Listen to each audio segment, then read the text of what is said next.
ದೇವರು ಪರಿಶುದ್ಧನಾಗಿದ್ದಾನೆ, ಅದಕ್ಕೆ ನೀನು ಪರಿಶುದ್ಧನಾಗಿರು ಅಂತ ವಾಕ್ಯ ಹೇಳ್ತಾ ಇದೆ.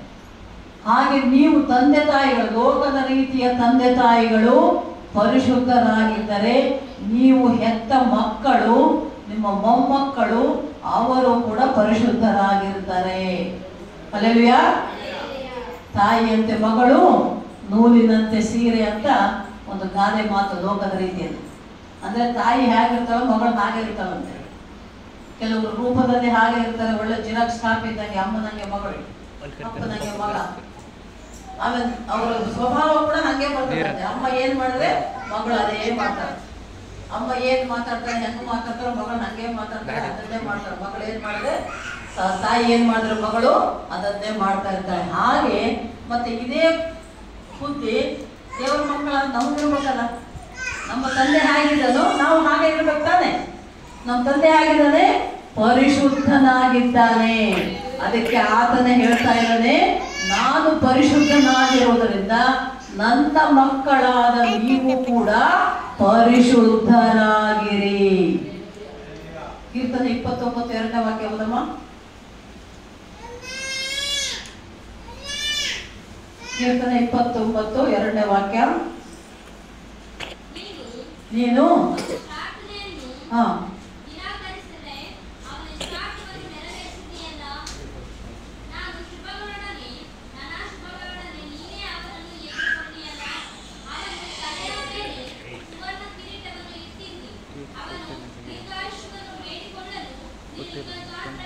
ಅಮ್ಮ ಯಾವ್ದು ಓದ್ತಾ ಇದೆ? 29 ಅಂತ ಹೇಳಿದ 29:2.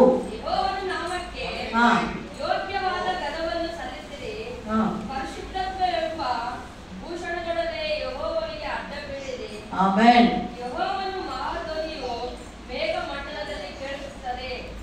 ಹೇಗೆ ಬರ್ಬೇಕಂತಮ್ಮ? ನಾವು ದೇವರ ಆಲಯದೊಳಕ್ಕೆ, ಮಂದಿರದೊಳಕ್ಕೆ, ದೇವರ ಸನ್ನಿಧಿಗೆ ಬರಬೇಕಂದ್ರೆ ಪರಿಶುದ್ಧತ್ವವೆಂಬ ಭೂಷಣದೊಡನೆ ಬಂದಿರಿ ಅಂತದೆ. ನೀನು ಒಳ್ಳೆ ಬಟ್ಟೆ, ಸೂಟು ಬೂಟು, ಒಡವೆ, ವಸ್ತ್ರ ಹಾಕೊಂಡು ಸೆಂಟ್ ಹೊಡ್ಕೊಂಡು ಘಮ ಘಮ ಅಂದ್ಕೊಂಡು ಬರೋದಲ್ಲ.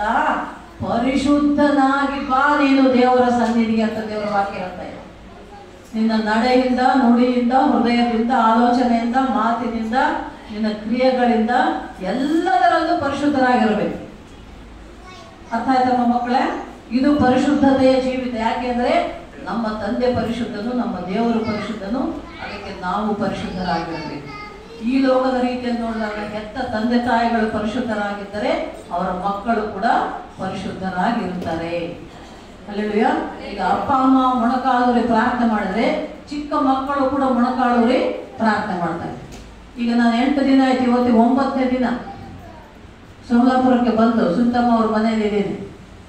ಪ್ರತಿದಿನ ಪ್ರಾರ್ಥನೆ ಮಾಡುವಾಗ ಈ ಮರಿಗಳಿದಾವಲ್ಲ, 5 ಮರಿಗಳು, ಈ 5 ಮರಿಗಳು ಮೊಣಕಾಲೂರಿ ಪ್ರಾರ್ಥನೆ ಮಾಡ್ತಾರೆ.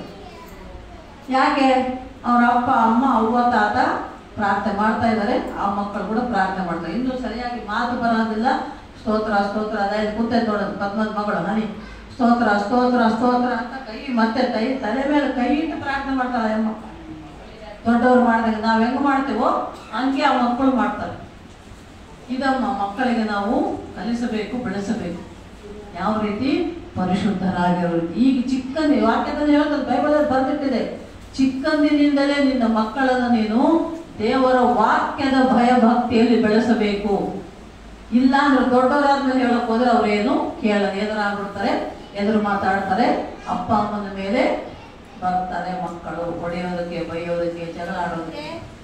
ಅದೇ ನೀವು ಚಿಕ್ಕಂದಿನಿಂದ ದೇವರ ವಾಕ್ಯದ ಭಯಭಕ್ತಿಯಲ್ಲಿ ಬೆಳೆಸಿದಾಗ ವಾಕ್ಯದ ಪ್ರಕಾರನೇ ಮಕ್ಕಳು ಜೀವಿಸ್ತಾರೆ. ಇದು ಪರಿಶುದ್ಧತೆಯ ಜೀವಿತ. ಅರ್ಥ ಆಯ್ತಮ್ಮ? 2ನೇ ಜೀವಿತ ಸದಾಚಾರ. ಸದಾಚಾರ ಅಂದ್ರೆ ಒಳ್ಳೆಯದು. ಆಚಾರ ಅಂದ್ರೆ ನಿಮ್ಮ ನಡೆ ನುಡಿ, ನಿಮ್ಮ ಆಲೋಚನೆಗಳು, ನಿಮ್ಮ ನಡೆ ನುಡಿಗಳು ಪರಿಶುದ್ಧವಾಗಿ ಒಳ್ಳೆಯದಾಗಿರಬೇಕು ಅಂತ.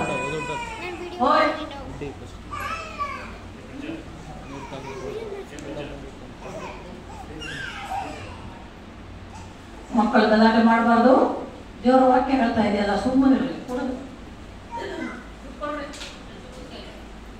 ಎರಡನೇ ಜೀವಿತ ನಮ್ಗೆ ಯಾವ ರೀತಿ ಇರ್ಬೇಕಂದ್ರೆ ಒಳ್ಳೇದಾಗಿರ್ಬೇಕು. ಒಳ್ಳೆ ನಡೆನುಡಿ. ಸದಾಚಾರ ಅಂದ್ರೆ, ಆಚಾರ ಅಂದ್ರೆ ರೀತಿ ನೀತಿ ನಡೆನುಡಿ. ಸದಾ ಅಂದ್ರೆ ಒಳ್ಳೆಯದು ಅಂತ. ಸದಾ ಅಂದ್ರೆ ಎಲ್ಲಾ ಸಮಯನ ಅಂತದ್ದು ಬರ್ತದೆ. ಸದ್ಬುದ್ಧಿ, ಸದ್ಬಳಕೆ, ಸದುಪಯೋಗ ಅಂದ್ರೆ ಒಳ್ಳೆಯದು ಅಂತ ಅರ್ಥ. ಒಳ್ಳೆಯ ಆಚಾರ ವಿಚಾರಗಳು ನಿನ್ನದಾಗಿರಬೇಕು.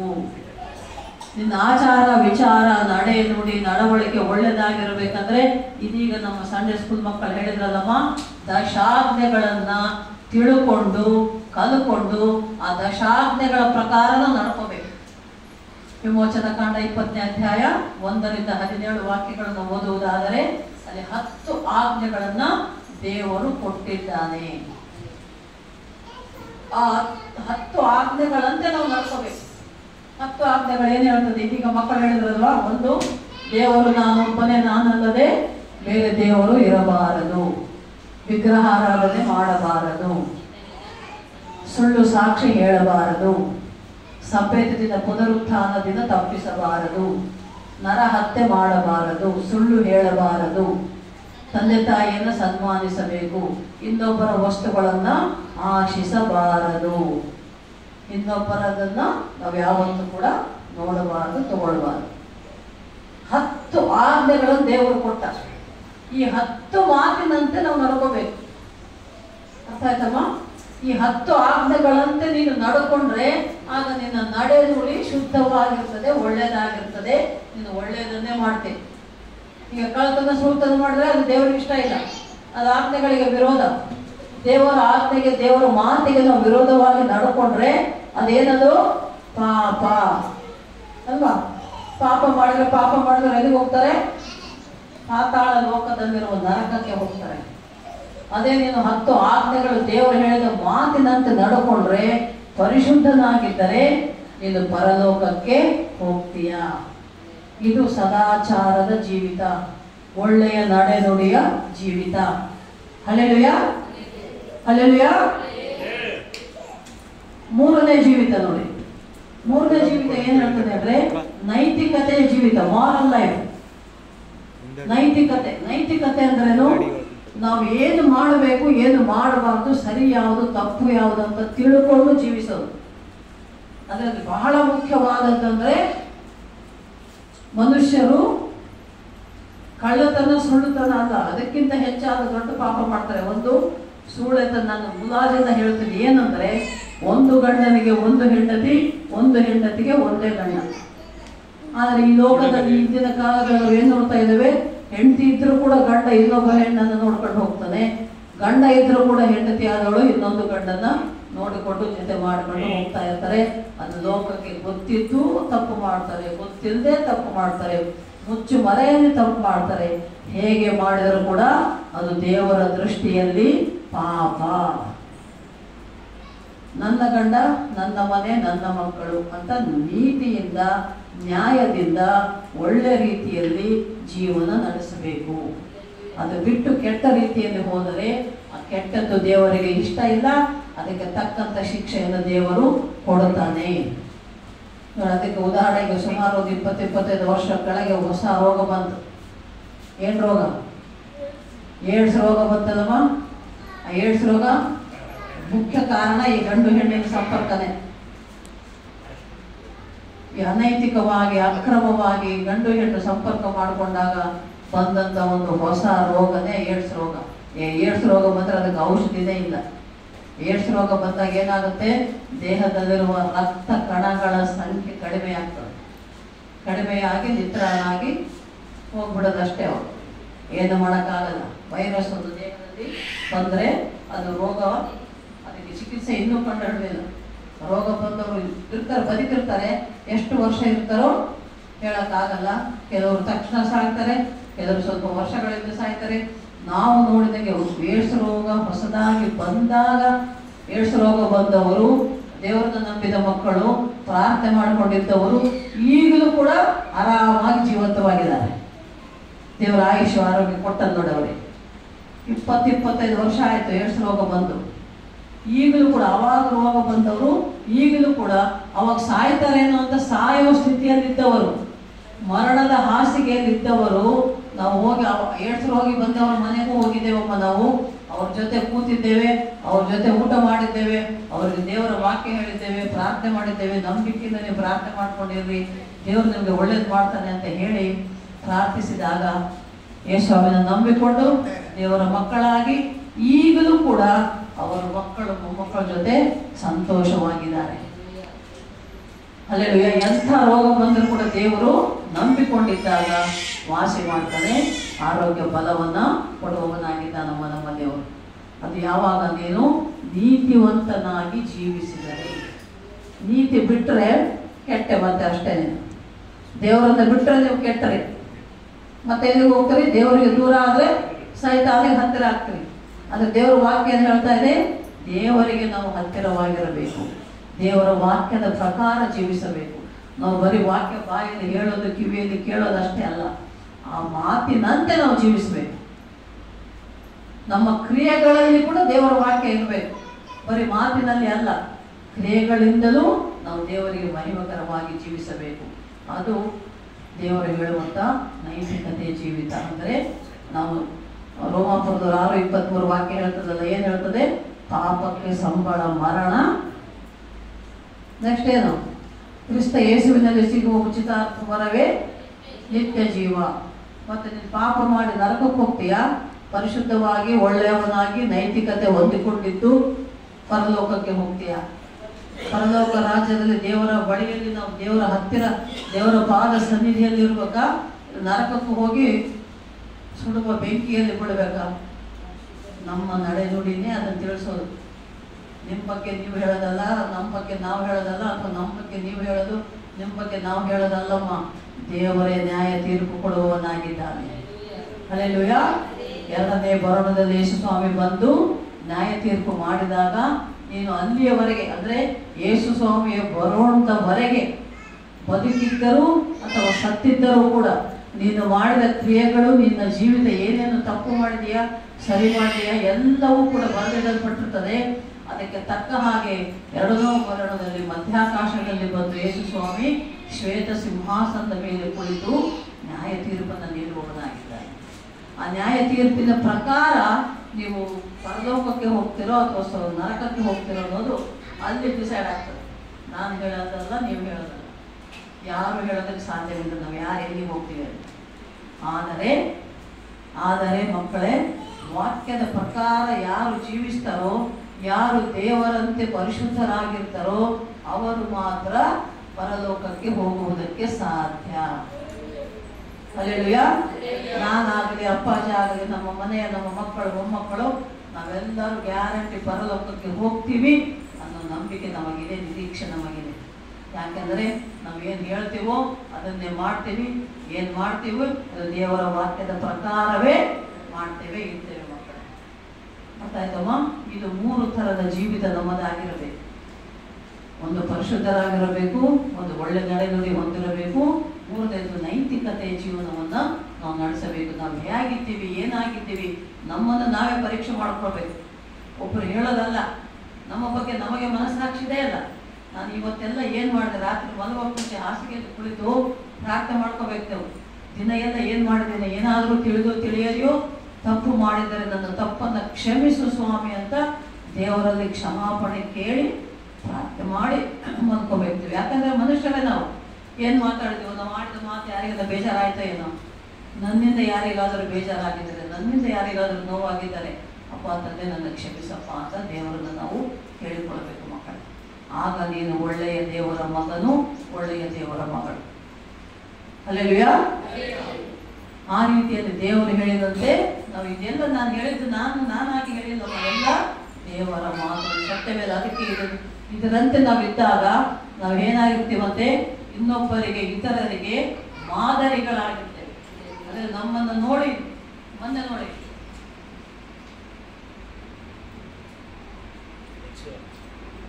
ಹನುಮಾಪುರದಲ್ಲಿ ಮೀಟಿಂಗ್ ನಡೆಸಿದ್ವಲ್ಲ, ಇಬ್ಬರು ಬಂದಿದ್ರು ಆಂಧ್ರದಿಂದ ಪಾಸ್ಟರ್ಗಳು ವಾಕ್ಯ ಹೇಳೋಕ್ಕೆ.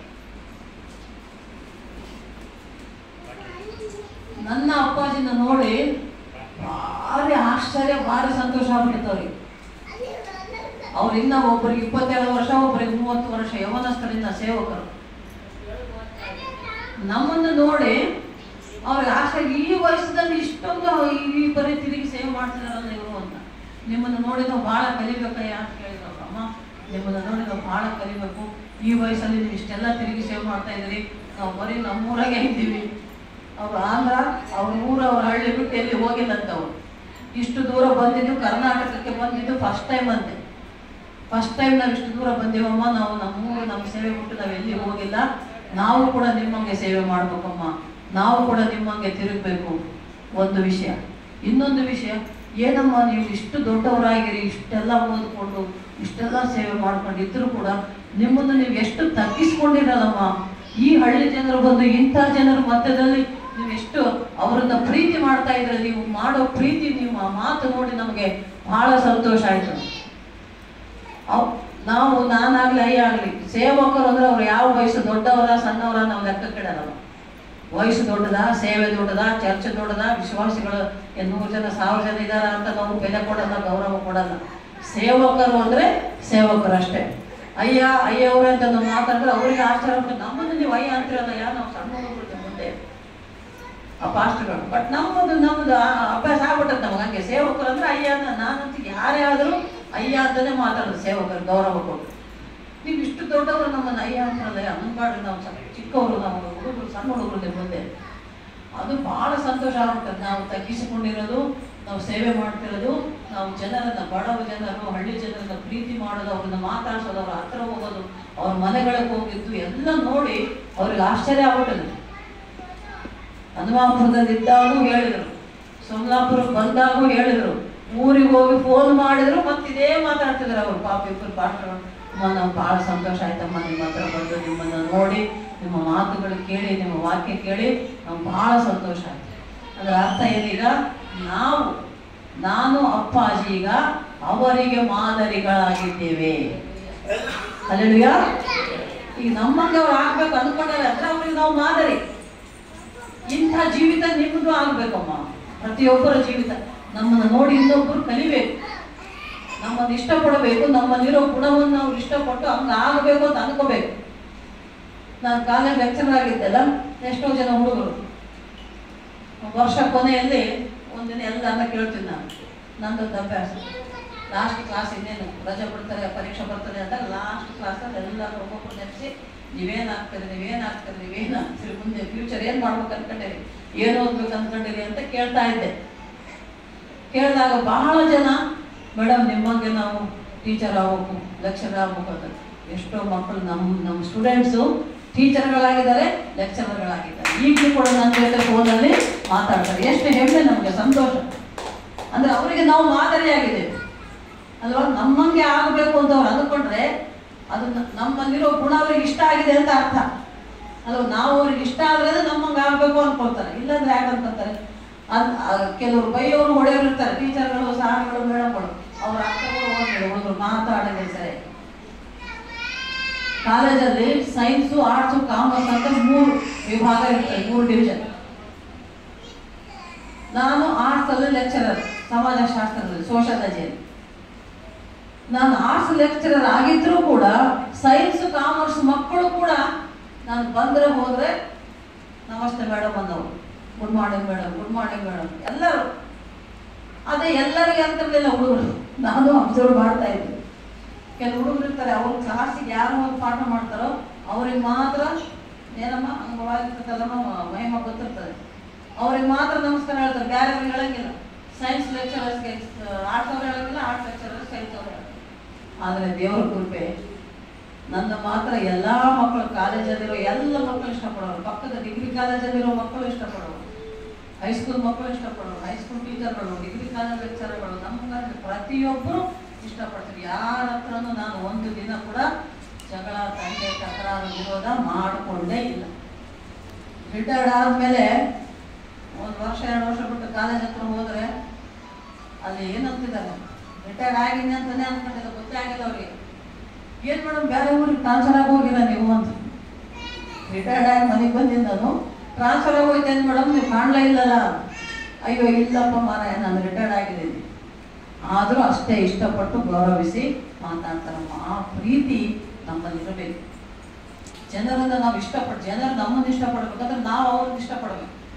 ಅಲ್ವಾ? ನಾವು ಒಬ್ಬರು ಪ್ರೀತಿ ತೋರಿಸಿದ್ರೆ ಅವ್ರು ನಮ್ಮ ಪ್ರೀತಿ ತೋರಿಸ್ತಾರೆ. ನಾವು ಅವ್ರನ್ನ ಸಿಟ್ಟು ಮಾಡ್ಕೊಂಡು ಅವ್ರು ನಮ್ಮ ಸಿಟ್ಟು ಮಾಡ್ಕೊಂಡು ಮುಖ ಮೂತಿ ತಿರ್ಸ್ಕೊಂಡು ಸ್ವಾರ್ಥ ಮಾಡ್ಕೊಂಡು ಹೋಗ್ಬಿಡ್ತಾರೆ ಅಲ್ವಾ? ಇದೆಲ್ಲರಿಗೂ ಜೀವನದಲ್ಲಿ ಅನುಭವ ಆಗಿರ್ತದೆ. ಇಷ್ಟಪಡೋರು ಇಷ್ಟಪಡ್ತಾರೆ, ಇಷ್ಟಪಡದೇ ಇದ್ದವರು ಸಟ್ಕೊಂಡು ಸ್ವಾರ್ಥ ಮುಖ ಮಾಡ್ಕೊಂಡು ತಲೆ ತಿರ್ಸ್ಕೊಂಡು ಹೋಗ್ತಾರೆ. ನಾವು ಎದುರಿಗೆ ಹೋಗಿ ಮಾತಾಡ್ತಿದ್ರು ಕೂಡ ಹೋಗ್ಬಿಡ್ತಾರೆ. ಅದನ್ನು ನಮಗೂ ಆಗಿದೆ ಅನುಭವ, ಎಲ್ಲರೂ ಇದು ಮನುಷ್ಯರು ನಾವು. ಇದು ಭೂಮಿ ಭೂಲೋಕ ಇದು. ಆದರೆ ಪರಲೋಕದಲ್ಲಿ ಇದ್ಯಾವುದೂ ಇಲ್ಲ. ಪರಲೋಕದಲ್ಲಿ ದೇವರ ಸನ್ನಿಧಿಯಲ್ಲಿ ಎಲ್ಲರೂ ಒಂದೇ. ಅಲ್ಲಿ ಮಾಡಬೇಕಾಗಿದ್ದು ಒಂದೇ ಕೆಲಸ, ನಾವು ದೇವರನ್ನ ಸ್ತುತಿಸಿ ಕೊಂಡಾಡೋದು. ಹಾಲೆಲೂಯ ಹಾಲೆಲೂಯ ಹಾಲೆಲೂಯ ಅನ್ನಕ್ಕಂತ ದೇವರ ಸನ್ನಿಧಿಯಲ್ಲಿ ಇರ್ತೇವೆ ನಾವು ಅಷ್ಟೇ. ಯಾರು ನೋಡೋಕ್ಕಿಲ್ಲ, ಯಾರಂತ ಗೊತ್ತೇ ಆಗಲ್ಲ. ಯಾಕಂದ್ರೆ ಅಲ್ಲಿರೋದು ನಮ್ಮ ದೇಹ ಅಲ್ಲ, ಆತ್ಮಗಳು. ಅರ್ಥ ಆಯ್ತಾ? ನಾವು ಆತ್ಮ ಸ್ವರೂಪಗಳಾಗಿರ್ತೇವೆ, ಮಹಿಮ ಶರೀರವನ್ನು ಹೊಂದಿರ್ತೇವೆ, ದೇವರ ಮನೆಯಲ್ಲಿರ್ತೇವೆ. ಅಲ್ಲಿ ಯಾರನ್ನು ದ್ವೇಷಿಸೋ ಹಂಗಿಲ್ಲ, ದೂಷಿಸೋ ಹಂಗಿಲ್ಲ, ಜಗಳಾಡೋಂಗಿಲ್ಲ, ಸೆಟಗಳಂಗಿಲ್ಲ, ಸಿಟ್ಟಾಗೋ ಹಂಗಿಲ್ಲ. ಎಲ್ಲರೂ ಒಂದೇ, ನಾನು ಒಂದೇ, ನೀನು ಒಂದೇ. ಹಲ್ಲೆಲೂಯ ಹಲ್ಲೆಲೂಯ ಅಷ್ಟೇ. ಪರಲೋಕ ರಾಜ್ಯ ನಿನಗೆ ಬೇಕಾ? ಈಗ ಹೇಳಿದಂಥ 3 ರೀತಿಯ ಜೀವಿತ ನಿನ್ನದಾಗಿರಬೇಕು. ಒಂದು ಯಾವುದು? ಪರಿಶುದ್ಧವಾದ ಜೀವಿತ. ಎರಡನೇದು ನಡೆನುಡಿ ಒಳ್ಳೆಯದಾಗಿ, ಸದಾಚಾರ ಅಂದ್ರೆ ಒಳ್ಳೆ ನಡೆನುಡಿಯ ಜೀವಿತ. ಮೂರನೇದು ನೈತಿಕತೆಯ ಜೀವಿತ, ಮಾರಲ್ ಲೈಫ್. ಈ 3 ರೀತಿ ಇದ್ದರೆ, ಈಗೇನು ವಾಕ್ಯ ಧ್ಯಾನ ಮಾಡ್ತೀವಿ ಅದರ ಪ್ರಕಾರ ನೀವಿದ್ದರೆ, ದೇವರ ಕೃಪೆ, ದೇವರ ಆಶೀರ್ವಾದ, ದೇವರ ಅನುಗ್ರಹ ಎಲ್ಲ ಸಮಯ ನಿಮ್ಮ ಮೇಲೆ, ನಿಮ್ಮ ಕುಟುಂಬದ ಮೇಲೆ, ನಿಮ್ಮ ಮಕ್ಕಳ ಮೇಲೆ, ನಿಮ್ಮ ಮೊಮ್ಮಕ್ಕಳ ಮೇಲೆ. ದೇವರ ವಾಕ್ಯ ಹೇಳ್ತದೆ, ಏನು ಹೇಳ್ತದೆ? 1000 ತಲೆಮಾರುಗಳವರೆಗೂ ದೇವರ ಆಶೀರ್ವಾದ ನಿಮ್ಮದಾಗಿರ್ತದೆ. ಹಲ್ಲೆಲೂಯ. ಇದಕ್ಕೆ ಬೈಬಲಲ್ಲಿ ಉದಾಹರಣೆ ಅಬ್ರಹಾಮನು, ನೋಹನು, ಯೋಬನು, ಇವರೆಲ್ಲರೂ ಜೀವಿತ ಇದೇ ರೀತಿ ಇತ್ತು. ಅದಕ್ಕೆ ಅವರು ದೇವರ ಆಶೀರ್ವಾದಗಳನ್ನು